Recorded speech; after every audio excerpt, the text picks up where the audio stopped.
processo de rebelião que tomava conta do país pressionava essas instituições burguesas a tomar uma providência. A Lei Áurea foi algo mais ou menos nesse sentido. Ou vocês aprovam a libertação das pessoas negras escravizadas, ou a gente vai ter uma revolução neste país. Saudações a todos e a todas, sejam mais uma vez bem-vindos e bem-vindas a este humilde canal. Este canal que se propõe a ser uma rede de troca de saberes, de troca de ideias, de experiências de leitura, de filme, de músicas e de datas importantes para a reflexão do que é o Brasil, da reflexão de um pouco da nossa história. Hoje eu estou aqui para falar a respeito de uma data que é uma data sempre carregada de muita polêmica, né? Estou aqui para falar a respeito do 13 de maio. O 13 de maio, que é lembrado no Brasil, a data do fim da abolição da escravidão de pessoas negras no país. No dia 13 de maio de 1888, por meio do Decreto Imperial 3.353, a princesa Isabel, ela, num ato oficial, pôs fim à escravidão de pessoas negras no país. Né? Essa ideia, que é muito divulgada nas escolas, ela carece de muitas informações, né? Ela carece de uma análise mais aprofundada, inclusive para a gente entender a situação social das pessoas negras no Brasil hoje, que é, sem dúvida nenhuma, herança daquele processo histórico. O Brasil foi um dos últimos países a abolir a escravidão no mundo e isso, obviamente, teve uma consequência na composição social e na estrutura social da sociedade brasileira. Aproximadamente, esses números são bem controversos, né? Especialmente porque 2 anos depois do fim da abolição, do fim da escravidão de pessoas negras no Brasil, o então ministro de Negócios da Fazenda, o senhor Rui Barbosa, mandou que fosse queimado todo e qualquer documento que fizesse alusão ao tráfico negreiro no país. Esse processo de queima de arquivos do que foi o mais brutal processo de escravidão de pessoas no mundo apagou boa parte das atrocidades, pelo menos no papel, né? Das atrocidades e dos números que revelariam a quantidade exata de pessoas negras que vieram traficadas aqui no Brasil. Fala-se algo em torno de 4 a 6 milhões de pessoas sendo transportadas nos tumbeiros, nos navios negreiros, para vir aqui para a América, para desenfrear os mais diversos serviços. Né? O escravo, a pessoa escravizada negra, era um trabalhador altamente qualificado, que tinha profundo conhecimento em técnicas agrícolas, profundo conhecimento de botânica, de ciência, eram príncipes, princesas. É preciso desmistificar essa ideia de quem eram essas pessoas que foram escravizadas no Brasil. Só que, com relação à Lei Áurea, ela é, na verdade, um processo de tentativa bem sucedida, inclusive, de contenção de rebeliões que já aconteciam no Brasil há muitos anos, desde a chegada das pessoas que foram escravizadas. A história da escravidão de pessoas negras no Brasil, ela precisa ser contada como a história da luta dessas pessoas contra a escravidão. E a lei, ao contrário do que as pessoas pensam, A lei não é algo divino, a lei não é algo natural. A lei é o resultado de um processo de correlação de forças que se estabelece na sociedade. As pessoas acreditam que a lei é simplesmente o resultado de uma briga dentro do parlamento ou de uma benevolência de algum ser social e que vai lá e dá aquele benefício e que cria aquela lei. Não, pelo contrário, a lei é resultado de muita luta, a lei é resultado de muita disputa que se dá no conjunto da sociedade, e a Lei Áurea também não foge a essa regra.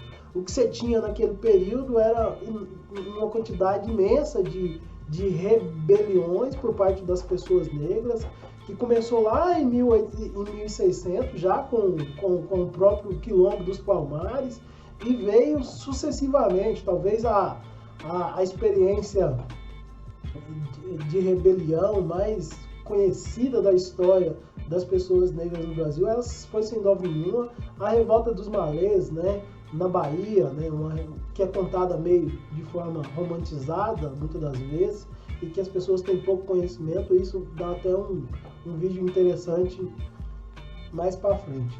Mas voltando à questão da Lei Áurea, anterior à Lei Áurea, já havia sido aprovado duas leis que já mostravam que o processo formal da escravidão já dava sinais de desgarçamento, que foi a Lei Eusébio de Queiroz, que proibia o tráfico negreiro, né?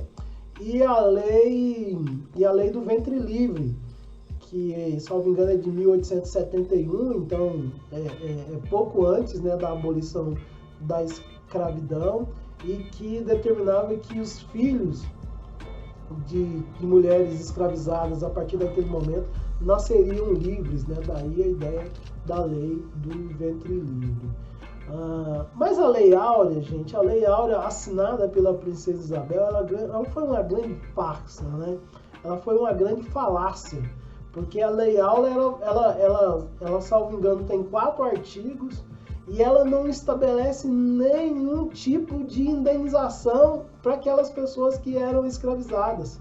Nem o Estado vai se responsabilizar por uma indenização dessas pessoas, nem aquelas pessoas que eram proprietárias de escravo na época. E aqui um parênteses importante. A indústria escravocrata brasileira, ela se organizava de uma forma capitalista. Quer dizer, o processo de escravidão de pessoas negras no Brasil, ele está nos albores de um modelo de organização social muito parecido com o modelo de desenvolvimento econômico, político e social que nós temos hoje, né? Os escravocratas, os donos de escravos, eles pertenciam à mais alta casta da sociedade. Eles tinham influência dentro do governo colonial e dentro do governo imperial. Eram pessoas muito benquistas no conjunto, tanto da igreja quanto da família real portuguesa. Eram pessoas que participavam da elite da sociedade brasileira. E aí o que você tem, por exemplo, para a implementação da Lei Áurea, né? O que você tem, na verdade, é uma disputa, inclusive influenciada pela Inglaterra, em que o modelo de produção social escravocrata, ele não poderia mais permanecer dentro de um novo regime que dava sinais de nascimento, né? Um regime de produção de base essencialmente capitalista, em que o trabalho escravo ele não encontra lugar, né? O que você vai ter no regime de produção social capitalista vai ser o trabalho assalariado. Mas essa Lei Áurea, que vai sendo discutida e que vai receber o apoio, inclusive, de muitos abolicionistas brasileiros, né? Os irmãos Rebouças, né? André Rebouças, Luiz Gama, Maria Firmino, Adelina, são muitas, José do Patrocínio, são muitas pessoas que vão lutar dentro do parlamento para aprovação dessa lei. Havia várias frentes, né? É um erro histórico acreditar, né, a aprovação da Lei Áurea apenas a esses nomes abolicionistas. Muito pelo contrário, a Lei Áurea é resultado da luta, da rebelião dos povos negros. Rebeliões essas assentadas, né, inspiradas em movimentos, inclusive, que despontavam na América, nas Américas, na América Latina como um todo. Então, os negros escravizados brasileiros tinham também a experiência de luta dos negros que moravam em São Domingos, hoje Haiti, que fizeram uma revolução naquele país. Havia muito, pouco antes da assinatura da Lei Áurea por parte da Princesa Isabel, relatos, né, de muitas fugas. Estavam fugindo assim aos milhares, né? Não eram mais fugas pequenas. Numa determinada propriedade rural, estavam fugindo 40, 50 pessoas negras que eram escravizadas, né? Então, todo esse processo de rebelião que tomava conta do país pressionava essas instituições burguesas a tomar uma providência. A Lei Áurea foi algo mais ou menos nesse sentido. Ou vocês aprovam a libertação das pessoas negras escravizadas, ou a gente vai ter uma revolução neste país, igual a revolução que houve lá em São Domingos, hoje Haiti. Inclusive eu tenho um vídeo interessante analisando isso, de um livro do James, né, que é Os Jacobinos Negros. Vou deixar aqui no final desse vídeo, se você quiser, você vai lá. Mas é importante estudar a respeito da Lei Áurea. É importante estudar a respeito do 13 de maio, porque estudar sobre o 13 de maio é conhecer um pouco da história do nosso país e entender por que as pessoas negras estão nessa situação de onde a maioria das pessoas que são pobres são negras. Essa interseccionalidade de raça e classe social, ela está estritamente ligada a esse processo de escravidão, especialmente o pós-escravidão, onde não houve nenhum tipo de indenização, não houve nenhum tipo de indenização àquelas pessoas que eram escravizadas, nem por parte do Estado, nem daqueles que eram proprietários de escravos. Entender o 13 de maio e reivindicar o legado de 13 de maio como um momento de luta pela libertação do povo negro é honrar a memória daqueles e daquelas que foram escravizados durante 388 anos no Brasil, pelo menos de forma oficial. A maior parte da história do Brasil é uma história que se dá até hoje sob um regime insano, desumano, que foi o regime da escravidão de pessoas negras no Brasil. Não reconhecer isso é não reconhecer a maior parte da história deste país. Lembrar o 13 de maio é lembrar a memória desses homens e mulheres que lutaram pela libertação do nosso povo. Forte abraço a todos e até a próxima.